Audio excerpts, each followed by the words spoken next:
Madame, Monsieur, bonjour et merci d'avoir pris le rendez-vous de cette deuxième partie de l'émission Forum des rédactions de ce vendredi où nous allons continuer l'analyse politique, le bilan politique de cette année 2023. Pour vous qui avez suivi la première partie du bilan politique, vous savez que nous y avons mis un terme à la partie au niveau de la diplomatie, l'offensive diplomatique au Bénin. Mais aujourd'hui, nous allons démarrer cette émission par, bien sûr, l'offensive diplomatique également, avant d'aborder les autres aspects du bilan politique de l'année 2023 qui reste à aborder. Pour faire cette émission, j'ai sur ce plateau Hamzat Abdoulaye. Il est consultant politique et géopolitique. Il est spécialiste des relations internationales et de la diplomatie. Il est sur ce plateau. Et puis j'ai Frédéric Espoir Oumabou également qui va donc mener les débats avec nous. Ce sont les deux débatteurs que nous avons sur ce plateau. Nous allons observer une courte pause avant de revenir pour vous les présenter.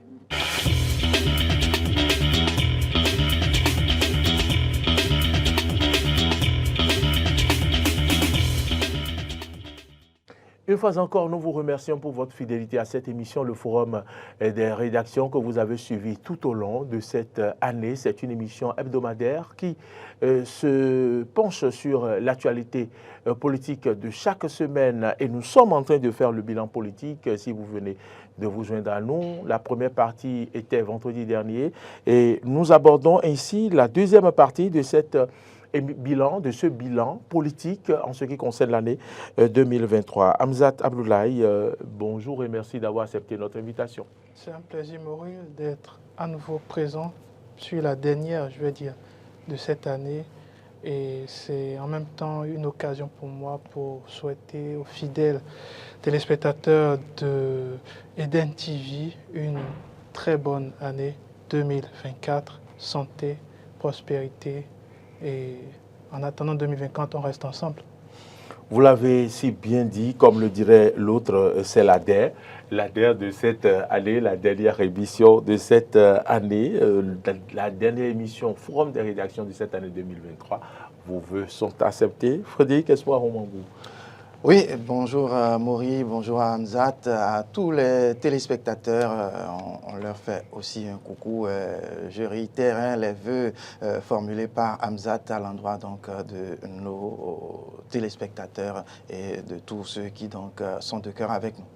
Merci d'avoir accepté notre invitation. Vous êtes déjà sur ce plateau. En cette année 2023, l'on a remarqué quand même qu'il y a eu beaucoup de chefs d'État qui ont pris part le Bénin, notamment le président français, notamment le président rwandais.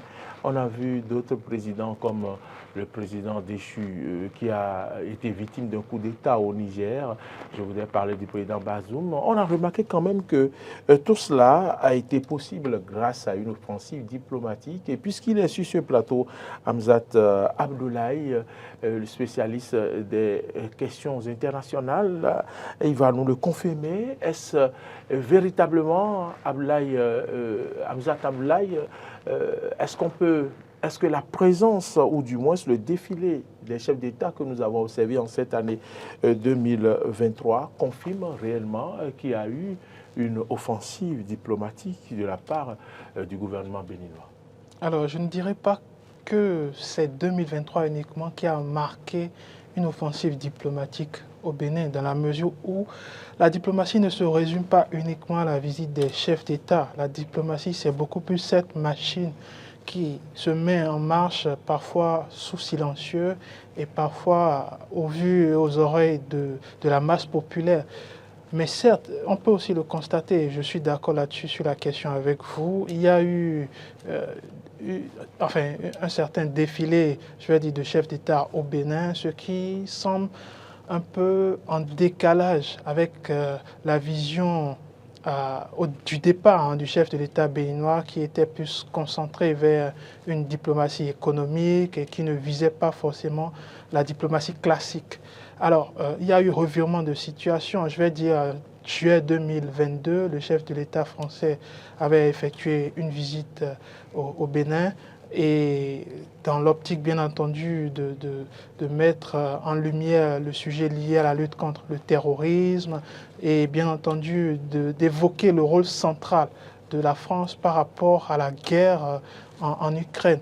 Et c'était d'ailleurs l'occasion pour le Bénin de se remettre sur la carte. Et comme le dit une expression, c'était l'occasion pour le Bénin de remettre l'église au centre du village. Et ça, c'était le tout début. Ensuite, 2023 a été le tournant à partir du moment où, à partir du mois de mai, l'ancien ministre des Affaires étrangères a été littéralement limogé. Et entre son limogeage et la nomination du nouveau ministre des Affaires étrangères, Olusegun Adiadi, il a eu quasiment le temps d'un mois qui s'est écoulé. Donc, après cette nomination, donc, on a constaté donc, que la diplomatie béninoise a du moins changé, est passée de la diplomatie économique à ce qu'on appelle aujourd'hui la diplomatie du multi-alignement, un peu à l'exemple de l'Inde, avec son ministre des Affaires étrangères, Jaishankar Subramanian. Donc, c'était une façon de passer à une vitesse supérieure. Et ces visites que vous avez eu à citer n'ont pas forcément succédé à cette nomination, mais sont restées dans la même dynamique qui était déjà inscrite. La deuxième chose à citer, c'est que dans la foulée de la nomination du nouveau ministre des Affaires étrangères, il y a eu justement le coup d'État au Niger voisin en juillet 2023. Et ça, tout de même, a éprouvé la diplomatie béninoise par rapport à la prise de position vis-à-vis des institutions multilatérales, à l'instar de la CEDEAO, qui, dès les premières heures de ce coup d'État, a eu tenu des propos très fermes et très durs à l'encontre de la junte au pouvoir au Niger. Et force est donc de constater que la diplomatie béninoise n'a fait que suivre la voie du groupe, la voie du collectif, en émettant un avis favorable aux sanctions et bien entendu en condamnant fermement cette junte au pouvoir. Mais le bilan qu'on peut faire, et je finis là-dessus par rapport à la diplomatie béninoise, est plus une diplomatie offensive portée vers l'extérieur. On sent le Bénin porté vers les sujets qui inquiètent le monde. On sent le Bénin, la diplomatie béninoise en tout cas, intéressée par les sujets mondiaux et mondialisés, à l'instar du discours du chef de l'État dernièrement à l'Assemblée nationale sur l'état de la nation, où il s'est prononcé sur la guerre en Ukraine. Et ça, c'est des nouveautés qu'on souligne parce qu'il y a quelques années, on ne voit pas le Bénin dans cette posture de s'affirmer, de s'afficher par rapport à une opinion liée à un sujet clivant sur l'international. Et deuxièmement, il s'est également prononcé sur le sujet en Palestine, le conflit qui oppose le Hamas d'une part et Israël d'autre part. Et tout ceci dénote en réalité que la diplomatie béninoise est une diplomatie qui veut définitivement s'inscrire sur la carte de la géopolitique et de la géostratégie. Et vu qu'il y a une place à prendre au sein de la sous-région, je pense que le Bénin fait ce qu'il faut pour peut-être toucher cette place et atteindre ce leadership géopolitique qui nous tend les bras. Est-ce qu'il aura fallu le départ du ministre des Affaires étrangères, Aurélien Agbenonchi, pour qu'on observe tout ce dont parlait tantôt Hamzat Abdoulaye? Je ne saurais le dire, je vais me retourner vers Frédéric Espoir Roumambou. L'on s'attendait plutôt à ce que le chef de l'État, après l'installation des députés de la 9e législature, fasse un remaniement ministériel, mais ça n'a pas été le cas. Lorsque la question lui a été posée lors de la visite du président français, il a dit qu'on ne change pas une équipe qui gagne, qu'il est fier de son équipe, fier de son gouvernement. Quelques semaines après, les masques ont commencé par tomber. On a observé d'abord le limogeage du ministre des Affaires étrangères, mais ça ne s'est pas arrêté là.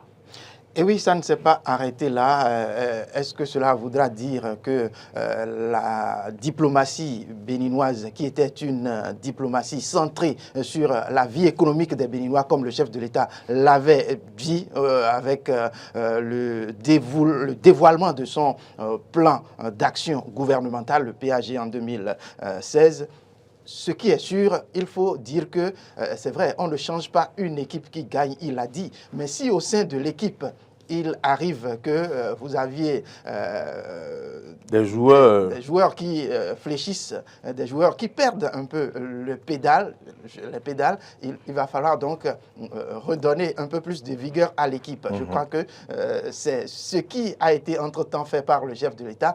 Et dans le même temps, est-ce que entre-temps, entre Aurélien Agbenossi et aujourd'hui Adjadi Bakari, est-ce que des choses ont changé? Je crois qu'on peut le dire. Parce qu'en réalité, il y a eu une évolution. C'est comme, entre autres, hein, c'est vrai, Adjadi disait que lui il n'inscrivait pas dans les pas de son prédécesseur, c'est ce qu'il a dit, mais dans le déroulé, dans ce qu'on voit sur le terrain. Est-ce que c'est vraiment ça?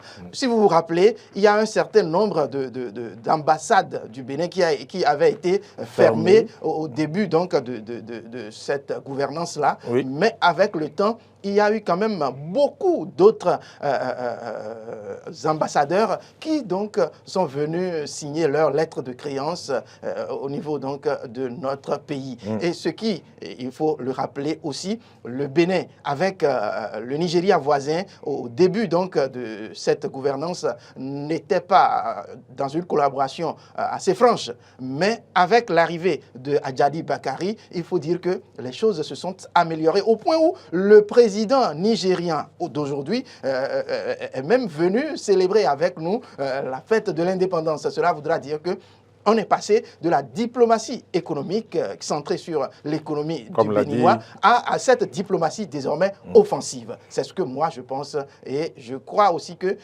ces changements au sein de cette équipe, est-ce que cela voudra dire qu'entre-temps, le chef de l'État n'avait pas toutes les bonnes informations avec ses collaborateurs? Ce qui est sûr, chaque collaborateur a une idée de ce qu'il pense être bon, être meilleur à conseiller au chef de l'État. En dehors du ministre des Affaires étrangères, nous avons vu le ministre des Sports également céder son fauteuil. On a vu également le ministre de la Justice également céder son fauteuil. Est-ce que ces départs du gouvernement, ces limogeages ou ces démissions ne perturbent pas, n'affectent pas la stabilité du gouvernement, Abdoulaye? Écoutez, c'est un peu comme dans le foot où à chaque mercato, il faut changer certains joueurs, il faut recruter. Pas pour affaiblir l'équipe, mais pour renforcer au contraire l'équilibre même de cette équipe. Et je pense que c'est la même dynamique. Inattendu. Oui, le mercato, en politique, le mercato, c'est un mercato de tous les temps, de tous les instants. C'est-à-dire en fonction des intérêts, en fonction surtout de la dynamique collective, il faut opérer des choix conséquents. Vous avez bien fait de rappeler qu'il y a eu des démissions, et qu'il y a eu des limogeages. Ce n'est pas les mêmes choses, ce n'est pas les mêmes raisons non plus. Et en évoquant ces deux derniers ministres que vous avez cités, ce n'est pas les mêmes raisons qui ont motivé cette décision comparée au ministre des Affaires étrangères. Ceci pour dire donc que c'est toujours dans la dynamique d'atteindre ces objectifs que le chef de l'État opère certains choix et parfois est obligé d'aboutir à certains choix, puisque le résultat est une obligation pour le chef de l'État. Et en la matière, aujourd'hui, on peut dire à la fin de cette année que même si le bilan n'est pas si reluisant dans tous les secteurs, dans tous les milieux, il y a quand même un allant vers un positif. Donc c'est la meilleure chose à souligner dans la mesure où il lui reste encore techniquement 2 ans. Donc à l'entrée de 2024, il va lui rester 2 ans d'exercice de pouvoir et ces 2 dernières années seront certainement le dernier virage où il faut opérer les meilleurs choix, où il faut opérer surtout les meilleures décisions en vue d'une gouvernance, je vais dire, meilleure et qui puisse bien entendu satisfaire les électeurs et les Béninois qui l'ont choisi. On ne peut pas faire ce bilan, vous l'avez évoqué tantôt, sans parler du coup d'État au Niger, son impact, son influence sur la vie économique, la politique béninoise et tout. Et les relations de bon voisinage, vous n'êtes pas sans savoir que, oui, dans cette affaire de coup d'État, c'est devenu comme une affaire du Niger contre le Bénin. C'est le président béninois Patrice Talon a été indexé par le régime qui s'est installé au Niger et c'est à croire que c'est désormais une opposition entre lui et le régime qui s'est installé au Niger. Aujourd'hui, le constat est là, la frontière entre le Bénin et le Niger est fermée, les marchandises ne peuvent plus transiter du Bénin vers le Niger et avec beaucoup de conséquences. Frédéric Espoir Roumavo, est-ce que nous allons finir l'année 2023 sans que le président ne règle définitivement ce problème? Je crois que dans sa dernière adresse à l'endroit de toute la nation, je veux parler donc de sa sortie à l'Assemblée nationale pour faire son discours sur l'état de la nation. Le chef de l'État, il a tendu la main, vous voulez dire. Le chef de l'État a donc ouvert une brèche sur cette actualité-là. Toujours est-il que le chef de l'État, et d'ailleurs, on revient à en parler, la diplomatie béninoise, puisque là aussi, c'est donc diplomatique en fait. Et il faut dire que le chef de l'État s'est aligné sur la position de la CEDEAO, a-t-il dit. Maintenant, est-ce que les autres États qui donc se veulent être aussi de la CEDEAO, qui quand même ont une plus meilleure collaboration avec ce pays, le Niger, je veux citer, ne sont-ils plus de la CEDEAO? C'est là une autre question. Mais ce que je pense, c'est que la discipline du groupe devra normalement régner et je crois que c'est une bonne chose de s'aligner donc sur cette diplomatie, en tout cas sur cette ligne du groupe-là, mais vers la fin, il faut quand même que réellement on puisse voir. Parce que, comme on le dit chez nous, ce n'est pas parce qu'un enfant vous fait ses selles sur la cuisse qu'il faut tout de suite couper la partie où l'enfant a fait la selle. Il vaut mieux donc laver et donc reprendre son bébé. Et il faut dire que le Niger fait partie de la CEDEAO si on veut réellement restaurer cette paix qu'il y a dans la sous-région, cette fraternité qu'il y a entre le Bénin et le Niger. Je crois qu'il est de bon ton que la CEDEAO s'asseye tout de suite et règle ces genres de difficultés de collaboration entre les pays. C'est vrai, partout, moi je suis de ceux qui pensent qu'un coup d'État, ce n'est pas ce qui donc doit être des meilleurs. Nous sommes au XXIe siècle et nous devons prôner, comme on le pense bien, la démocratie à tous égards. Mais c'est fait. C'est arrivé. Dans ce cas, il faut donc aller de l'avant et penser qu'on peut récupérer le Niger avec tous nos frères qui sont là. Je veux parler donc des frères de la nation nigérienne et donc de penser à ce que des coups d'État de ce genre ne viennent plus nous fragiliser. Hamzat Abdoulaye, vous le savez, est-ce que le fait que certains pays n'ont pas montré clairement leur position dès le ton donné par la CEDEAO leur a permis de faire semblant de mettre en pratique les décisions de la CEDEAO et de se faufiler pour devenir amis avec le Niger et parce qu'ils n'ont pas exprimé leur position. Le président Patrice Talon avait-il eu tort de montrer clairement sa position, vous qui parlez des questions internationales? Oui, j'allais vraiment réagir surtout par rapport au propos tout à l'heure de Frédéric Espoir, parce que la diplomatie a des codes, les relations internationales aussi ont des codes. Et je trouve tout de même si on disait tout à l'heure que le bilan de la diplomatie béninoise n'avait rien de médiocre, au contraire. Mais je pense qu'à partir de ce moment, quelque chose s'est passé au sein de la diplomatie béninoise. Je trouve que, et à la fois le nouveau ministre des Affaires étrangères, fraîchement élu en juin, et qui a tout de suite été confronté à sa première vraie crise dès juillet, et le chef de l'État n'ont pas su véritablement gérer la situation. Parce qu'une chose est de suivre le groupe, mais avant le multilatéralisme, il y a ce qu'on appelle le bilatéralisme. Le bilatéralisme, c'est quoi? C'est l'intérêt entre deux États, c'est l'intérêt de deux États. Et c'est maintenir cette relation, cette diplomatie entre ces deux États. Et comme le dit le chef de l'État si bien, le Niger, c'est un État frère. Ça veut dire quoi? Ça veut dire qu'on entretient des relations fraternelles depuis des décennies, depuis des années, et si vous voulez, depuis des siècles, si on s'en tient à la culture, à la religion et aux ethnies qui sont ou qui se croisent entre ces zones-là. Donc c'était une erreur fondamentale de manifester frontalement son aversion au régime. Et comme, comme Frédéric l'a dit tout à l'heure, oui, comme il a dit tout à l'heure, j'aimerais citer d'ailleurs un proverbe bambara que j'aime d'ailleurs citer souvent. On ne peut pas raser la tête à quelqu'un en son absence. C'est simplement pas possible. Et je pense que c'est dans cette assertion mal comprise que et la CEDEAO et le chef de l'État béninois ont tout de suite été véhéments contre le régime en place. Parce qu'il faut noter une chose très importante, c'est que les coups d'État, surtout à partir de la période de 2007 à 2023 aujourd'hui, ne sont pas les mêmes coups d'État qu'il y avait eu dans les années 70, 80 et 90 si vous voulez. Ce n'est pas du tout les mêmes choses.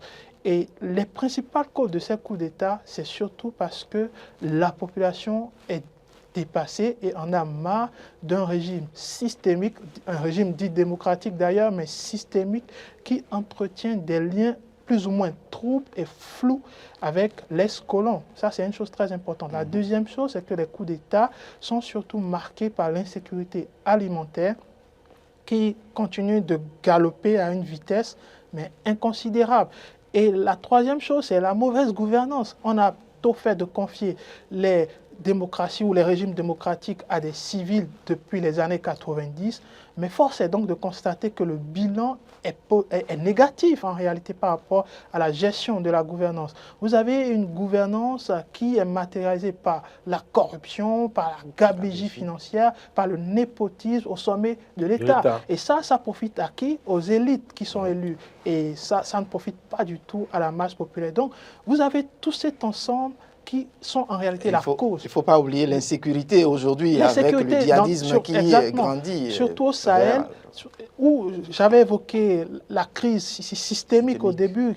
Tout ça, c'est l'effet boule de neige en réalité. C'est-à-dire, une cause entraîne une autre et on en arrive aux conséquences. Et la conséquence aujourd'hui, c'était ces coups d'État. Donc, je trouvais déjà à l'époque, vous allez vous rappeler, disproportionnée donc la posture du chef de l'État béninois. Oui. Et je suis heureux aujourd'hui de me constater qu'il a revu sa position, qu'il a changé, comme on le dit, son fusil d'épaule.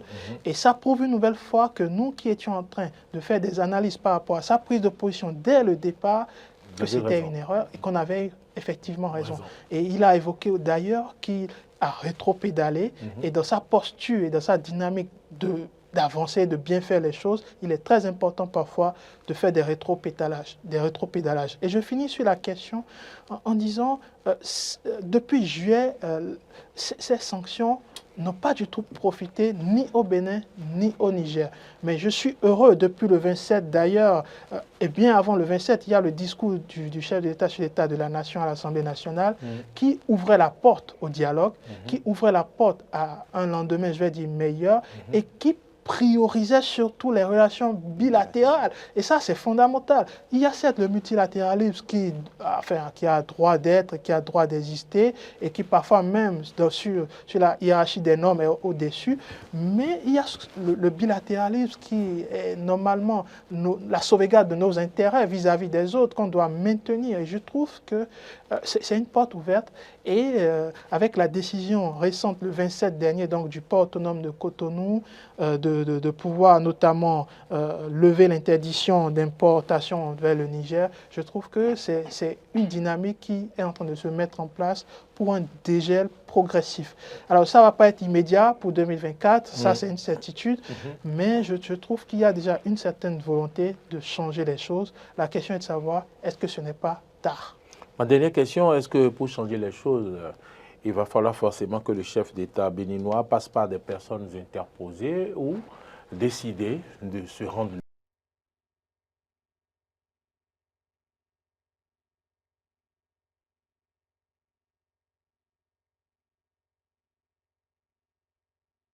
Dans le même temps, le Bénin n'est pas en guerre contre le Niger. Et il faut dire que réellement, le comité ou le conseil de sécurité qui donc est à la tête aujourd'hui du Niger, à un certain moment, a aussi été très virulent envers le Bénin, envers le chef de l'État. On a vu des informations circuler par-ci, par-là. Bon, toujours est-il que entre deux pays, entre deux États, cela se décide entre les grands, entre les dirigeants. Et je pense que la première des choses, c'est d'essayer, comme Hamzat le disait tout à l'heure, c'est d'essayer déjà de réchauffer les liens entre le Niger et le Bénin. Forcément, il y a des gens qui sont proches du régime qui est du côté du Niger et dans le même temps proche du régime en place, notamment le chef de l'État béninois. Et je pense que ces personnes-là sont des personnes sur qui on devrait pouvoir s'appuyer pour que ça aille vite. Parce qu'il ne servira à rien que le chef de l'État tout de suite se lève pour dire « je vais au Niger », ça va être tout de suite la honte. Si ça capotait, vous comprenez, les gens vont prendre mal et bon, ça va supputer dans tous les sens. Je pense qu'il va falloir agir par le biais de certaines personnes, de certaines autres relations et donc pour que ça aille vite. Ce qui est sûr, il faut que la lumière, non, je veux dire la flamme de ce bilatéralisme se rallume le plus tôt possible pour que et les frères du Niger et les frères du Bénin se retrouvent parce que nous sommes deux pays frères dont l'histoire est mise ensemble et ne peut plus se séparer. Est-ce que Abdoulaye a un mot à dire à propos? Oui, à propos, je souligne que l'analyse a le mérite quand même d'être claire. Mais j'estime que la visite du chef de l'État au Niger pourrait peut-être compliquer les choses. Ah. Peut-être, parce que je mets la nuance du peut-être par rapport à la question. Pourquoi je le dis? Pour plusieurs raisons. La première, c'est que, je l'ai souligné, la mémoire en diplomatie est très loin d'être effacée aussitôt après un mot ou un discours sur l'estrade de l'Assemblée nationale. Pourquoi je le dis? Dans l'histoire, il y a eu plusieurs exemples qui montraient des chefs d'État qui ont eu des mots très durs à l'encontre d'autres dirigeants ou à l'encontre d'autres États et qui ont cherché à revisiter leur position en dernière minute en s'impliquant directement. Mais ça n'a pas pour autant abouti parce que la mémoire, c'est difficile à être effacée en politique. Et je pense que les Nigériens aujourd'hui n'ont pas du tout oublié ces propos du chef de l'État béninois. Et ça va être difficile de l'effacer, ça va être difficile de le matérialiser à travers une visite au Niger. Je pense d'ailleurs que ça risque d'être impossible. En tout cas, dans le court terme, je précise, dans le court terme. Mais si on veut véritablement sortir de cette crise, on n'est pas obligé de mettre le chef de l'État, ou le chef de l'État béninois n'est pas obligé de se mettre dans la balance. Ce n'est vraiment pas d'intérêt du Bénin. Il faut sauvegarder les intérêts commerciaux du Bénin, les intérêts économiques aussi du Bénin, il faut les sauvegarder. Et le Niger joue un rôle très important dans ce sens. Mais on n'est pas obligé en même temps d'afficher l'image du chef de l'État, en même temps d'afficher qu'il veut s'impliquer directement pour que les choses reviennent à la normale. Parce que le départ a été significatif et aujourd'hui on ne peut pas faire marche arrière. Deuxième chose, l'histoire d'ailleurs n'offre pas de billet retour, c'est que on pouvait aussi se baser sur cette diversité ou cette richesse culturelle et économique millénaire qu'on partage avec le Niger. On pouvait s'en servir tout de même derrière le politique pour essayer de construire un dégel et d'aboutir vers une sortie de crise. Je le cite et je dis pas, enfin je dis ça, je ne dis rien, puisque le Nigeria, à travers ses dignitaires religieux, a continué à maintenir le dialogue entre les deux parties et même si je vais dire formellement, il y a une fermeture, il y a une rupture, il y a toujours discussion. Et à aucun moment, vous n'allez voir la junte se prononcer de façon aussi dure et ferme contre le régime de Tinubu, contrairement au Bénin. Et par rapport à la question, je finis là-dessus, je pense que la CEDEAO aussi a changé de fusil d'épaule, même si les sanctions sont maintenues suite au sommet de la CEDEAO le 10 décembre dernier. Je trouve que la nouvelle dynamique de la CEDEAO, c'est tout de même de dialoguer, c'est d'aller vers le Niger. Avant, c'était le Niger qui cherchait à aller vers la CEDEAO, mais voyez-vous, la dynamique a changé, puisque là, maintenant, c'est la CEDEAO qui a établi un conseil présidentiel, un conseil triptyque, une troïka de chefs d'État, composé notamment du chef d'État du Togo et de la Sierra Leone, en plus celui du Bénin. Donc, cette troïka est une décision, je vais dire, de la CEDEAO pour quand même amorcer un dégel, un retour vers la normale. Mais je continue de le dire, la présence du chef de l'État béninois pourrait peut-être fragiliser l'issue de ces négociations. Mais je reste optimiste parce qu'une chose est de mettre en avant le chef de l'État, mais l'autre derrière est d'avoir de la volonté. Je trouve aujourd'hui que le Bénin ainsi que la CEDEAO ont la volonté de rétablir les choses et ça va partir peut-être sur les conditions qui ont été fixées, notamment la libération de l'ancien chef d'État Bazoum et aussi par rapport à la réception positive, je vais dire, de ce conseil de médiation qui a été désigné.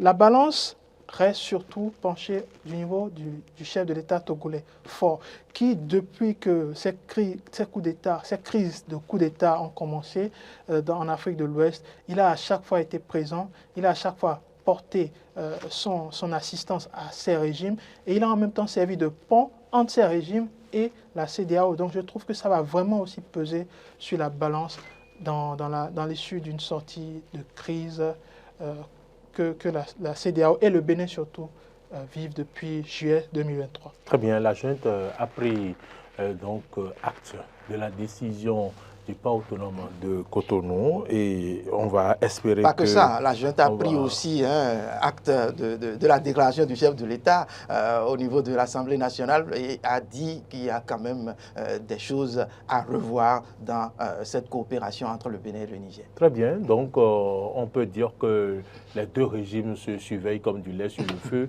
et on va espérer que le bout du tunnel soit trouvé d'ici à là, même si vous estimez que ce ne sera pas dans un futur proche, mais le coup de terme est complètement en diplomatie, il faut travailler méthodiquement. Exactement, si je ne me trompe et je pense que c'est ce à quoi œuvrent les partis par rapport à la question.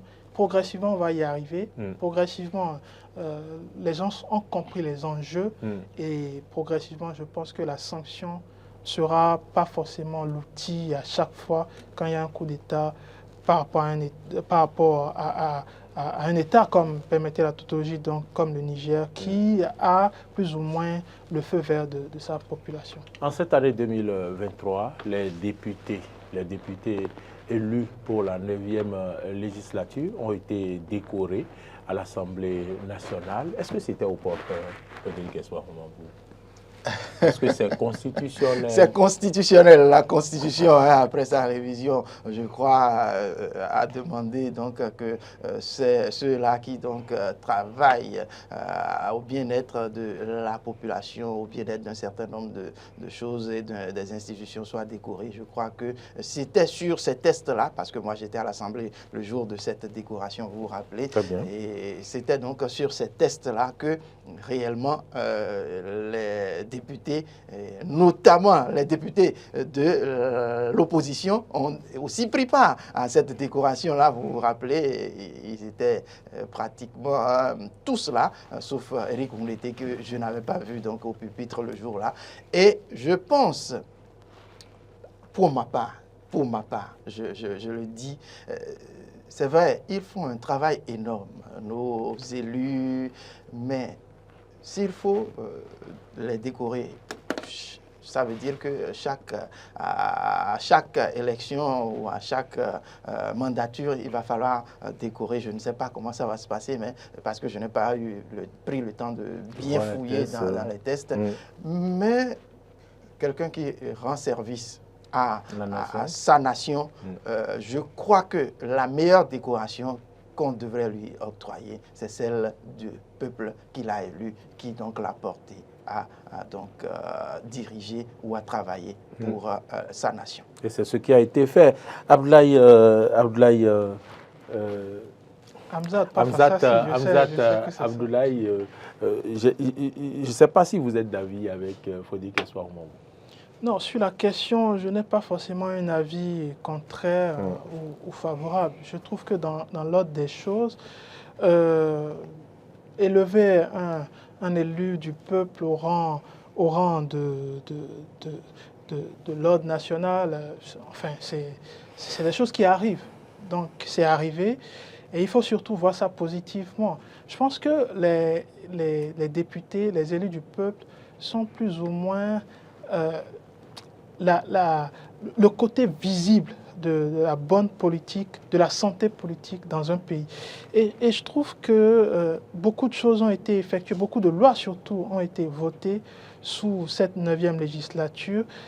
Et en dépit des critiques que cette 9e législature subit, en dépit du fait que nous n'avons pas forcément une assemblée qui a plusieurs partis politiques, on n'a que 2 partis politiques de la mouvance et un seul parti de l'opposition. En dépit de cette composition qui est vraiment limitée au Bénin, parce qu'il faut être clair là-dessus, en dépit de cela, je trouve que les députés font leur travail.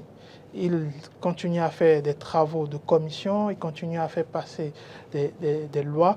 Et je trouve que ça, quand même, c'est salutaire. Ils font ce pourquoi ils sont à l'Assemblée nationale. Et je trouve que le reste, c'est peut-être un superlatif, c'est peut-être un surplus. Et c'est tant mieux pour la démocratie béninoise, c'est tant mieux pour ces élus. Et je trouve que tout est donc à l'honneur du gouvernement qui a fait ce geste, je vais dire unique dans l'histoire du Bénin, décorer tous les députés. Je trouve quand même que c'est une image très forte qu'a voulu montrer le chef de l'État, certainement un hommage à la démocratie. Oui, moi je vais ajouter que c'est peut-être un appel à continuer de faire plus parce que, vous savez, le peuple reste très exigeant dans tous les compartiments, bien évidemment, et donc il va falloir qu'à partir de cette décoration, c'est une responsabilité qu'on leur fait porter pour dire, c'est vrai, vous faites déjà bien, mais faites beaucoup plus. Faites beaucoup plus, oui. Est-ce que c'est pour faire beaucoup plus que Boni Yayi a été désigné désormais comme le président du parti Les Démocrates? Vous le savez, c'est Boni Yayi, l'ancien président de la République, qui a pris place désormais au lieu de demeurer le président d'honneur, il est désormais le président du parti Les Démocrates. Ça fait couler beaucoup d'encre et de salive, Hamzat Abdoulaye. Oui, absolument, parce que l'homme, c'est déjà un ancien président du Bénin, 2 fois élu, 10 ans au pouvoir et ardemment, je vais dire, opposant du chef de l'État actuel. Et c'est aussi une figure qui est clivante à partir du moment où Boni Yayi a eu une gestion, bon, beaucoup estiment que c'était une gestion passable du pouvoir, mais beaucoup de critiques également ont été émises vis-à-vis de sa gestion du pouvoir. Mais ceci étant, il faut noter une chose très importante, c'est que l'alternance au sommet, enfin, l'alternance en démocratie, ça passe surtout par la voie de la jeunesse qui prend le pouvoir au détriment de l'ancienne génération. Et je trouve que ça manque au Bénin. Culturellement, la culture politique, en tout cas au Bénin, n'est pas du tout centralisée vers une alternance démocratique qui laisse surtout les jeunes prendre le relais. Et ça, c'est un drame. C'est-à-dire, vous allez constater, dans l'échiquier politique de l'opposition, n'y a-t-il personne d'autre pour occuper pour jouer ce rôle? N'y a-t-il personne pour jouer le rôle de président du parti Les Démocrates? N'y a-t-il pas un jeune? tout de même qui puisse porter, je vais dire, toute cette génération montante qui émerge. Il y a tout de même Éric Ndoundete qui assurait la présidence. Oui, mais cela voudrait dire une chose. Si on est passé de Éric Ndoundete à Boni Yayi, cela voudrait dire que la transition n'a pas eu vraiment lieu en réalité. Et ça note que la jeunesse en politique est véritablement en perte de vitesse. La deuxième chose par rapport à Boni Yayi, c'est que ce rôle sera fondamental pour les prochaines années à venir. Dans la mesure où sa figure, et ça on ne peut pas le lui enlever, sa figure fait autorité, sa figure rassemble. Et c'est peut-être dans cette dynamique que les opposants du parti, les démocrates, l'ont mis sur ce perchoir, c'est-à-dire il est celui qui fédère le mieux, non seulement au sein du parti, mais au sein même de l'opposition. Donc c'est l'image de celui qui est le fédérateur. Peut-être c'est sur cette base qu'il a été élu. D'ailleurs, les dernières élections législatives ont montré dans certaines parties, dans certaines circonscriptions, qu'il suffit que Boni Yayi apparaisse pour qu'il y ait une liesse populaire, mais incroyable.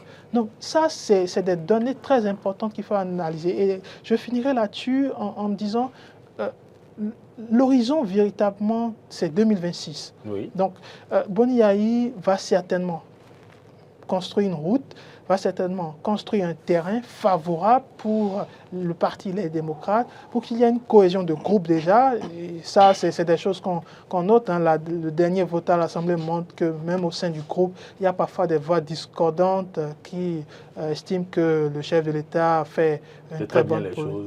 Voilà, mais ça reste des voix discordantes. Donc sa présence, certainement, c'est pour construire cette voie de la cohésion, cette voie d'une opposition unis qui puisse désigner un leader qui va traîner les voies électorales en vue de la prochaine élection.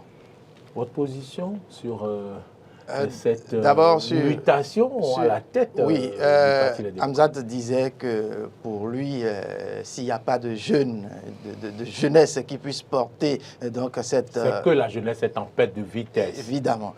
Bon, c'est sa façon de voir. Mais moi, je pense... Parce que réellement, il y a eu quand même des partis politiques qui, aujourd'hui, ont plein de jeunes. Mais est-ce que ces jeunes-là ont l'expérience?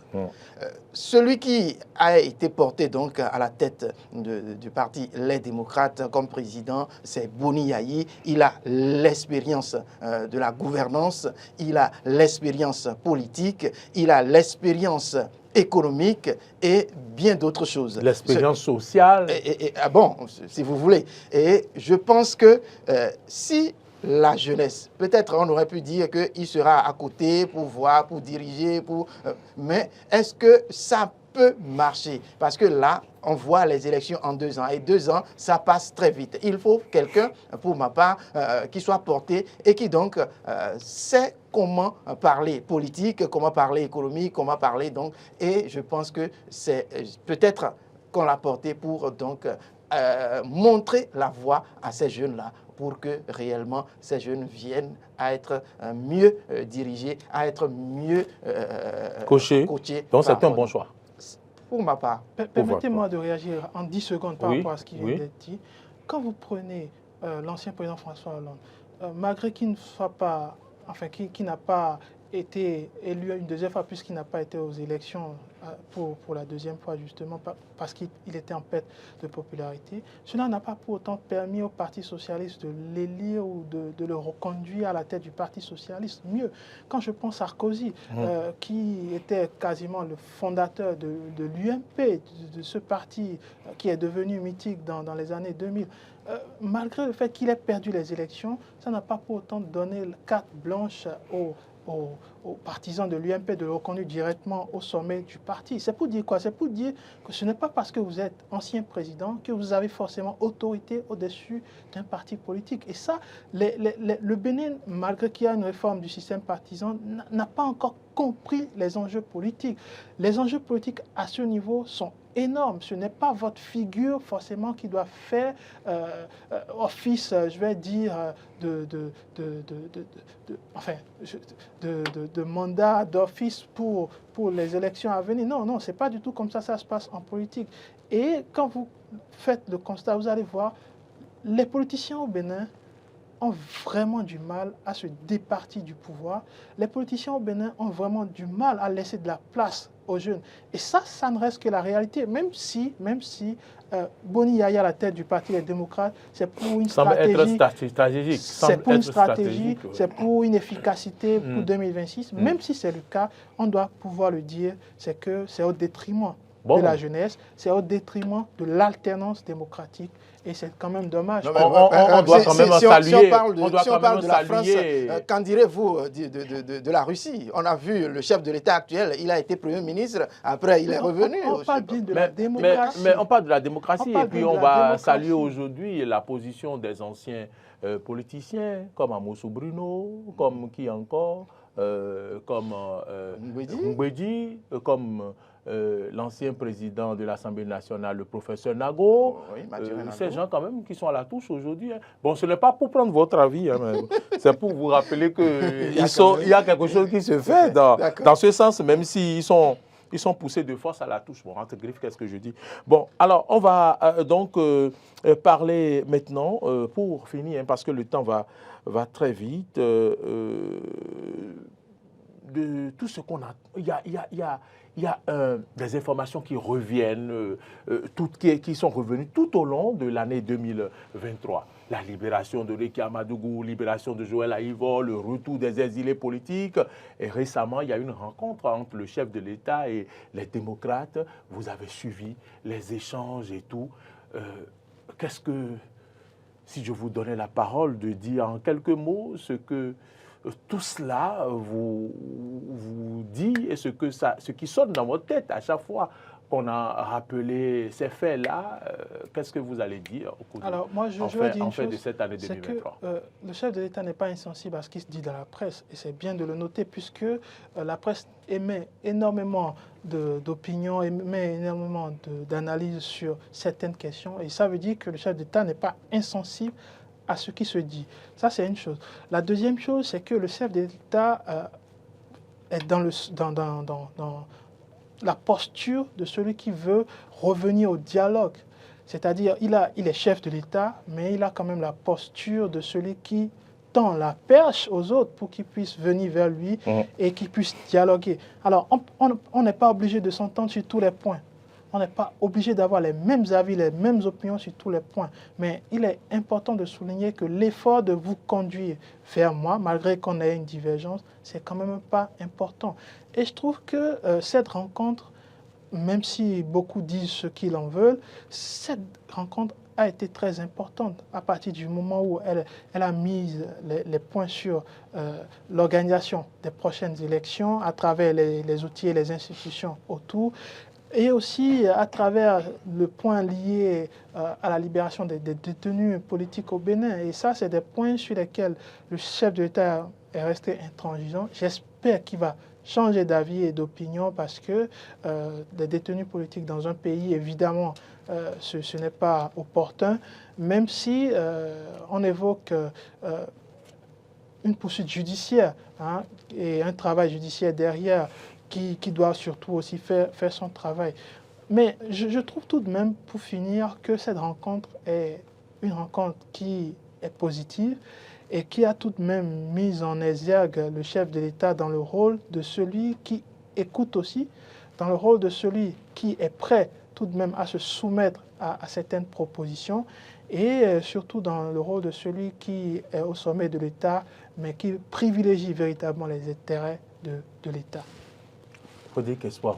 Qu'est-ce que je dirais? Je dirais simplement que déjà, c'est une grande opportunité que le chef de l'État a donnée au peuple béninois. Au peuple béninois, je dis, parce que l'opposition qui est allée visiter le patron de l'exécutif pour parler donc de tout ce qui se passe dans le pays, et notamment le retour des exilés entre griffes, la libération de Rekia ou de à Yvon. Je pense que tout ça là, c'est dans la tête des Béninois que ça se passe et les Béninois ont envie de savoir ce que le chef de l'État en pense. Et ça participe donc à l'animation, bien évidemment. Et je comprends que cela voudra dire, hein, une fois encore, qu'en politique, on ne ferme pas les portes. Les négociations restent donc ouvertes. Et c'est ce que le chef de l'État a fait et a démontré, qu'il reste ouvert à négocier, à parler donc de tout ce qui ne va pas ou va dans la République.